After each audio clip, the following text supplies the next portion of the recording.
நேசம். இன்னைக்கு தாய் இல்லைன்னா நானும் இல்லை, இருக்கிறீங்க யாருமே இல்லை.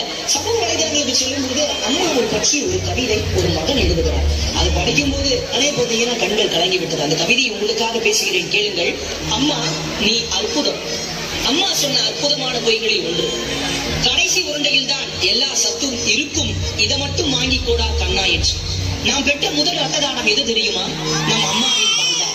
தன் அம்மா தனக்கு என்னவெல்லாம் செய்தாள் என்பதை மனிதன் கடைசி வரை உணர்வதில்லை. அவன் அதை உணரும் போது அவள் உயிரோடு இருப்பதில்லை. அம்மா என் அருகில் இருந்தால் கற்பாலை கூட பஞ்சுமத்தை தான். சொல்ல வந்ததை சரியாக சொல்ல முடியாமல் தவித்து நின்றுவார். தாய்மொழியின் அருமை புரியும். வெளிநாட்டில் இருந்துவார், தாய் நாட்டின் அருமை புரியும். இதே போல தாயை விட்டு தள்ளி இருந்துவார், தாயின் அருமை புரியும். என் முகம் பார்க்கும் முன்பே, என் குரல் கேட்கும் முன்பே, என் குணம் அறியும் முன்பே என்னை நேசித்த ஒரே மனித இதயம் என் அம்மா மட்டும்தான். ஒரு அம்மாவின் இறுதி ஆசை என்ன தெரியுமா? என் கல்லறையின் மீது உன் பெயரை எழுதி வை, உன்னை நினைப்பதற்கல்ல, அங்கும் உன்னை சுமப்பதற்கு.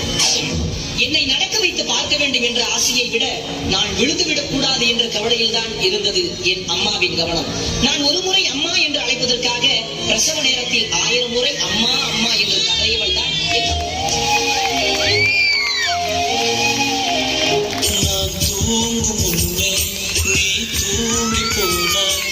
தாயே உனக்கு என்ன கோபம்?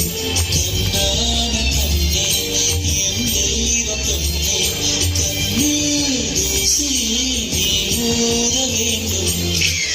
அம்மா அப்பா ஆடம்பரமாய் கட்டி கொடுத்த வீட்டை விட உன் ஆடையில் கட்டி தந்த அந்த தொட்டில் வீடுதான் பெரும் நிம்மதியை தந்தது. உலகில் மிகவும் அழகான வார்த்தை எது தெரியுமா? எனக்கு அம்மா. உங்களுக்கு? அம்மா என்பது வெறும் பெயர் அல்ல, மறப்பதற்கு அது உயிரோடு கலந்த உதிரத்தின் உறவு. 1000 கைகள் என் தண்ணீரை துடைத்து போனாலும் ஆறாத துன்பம் அம்மாவின் சேலைக்கு தலைப்பில் துடைக்கும் போதுதான் நீங்கியது. மண்ணறையில் உறங்க சொன்னால் கூட தயங்காமல் உறங்குவேன். ஆனால் அம்மா நீ வந்து ஒரு தாய்.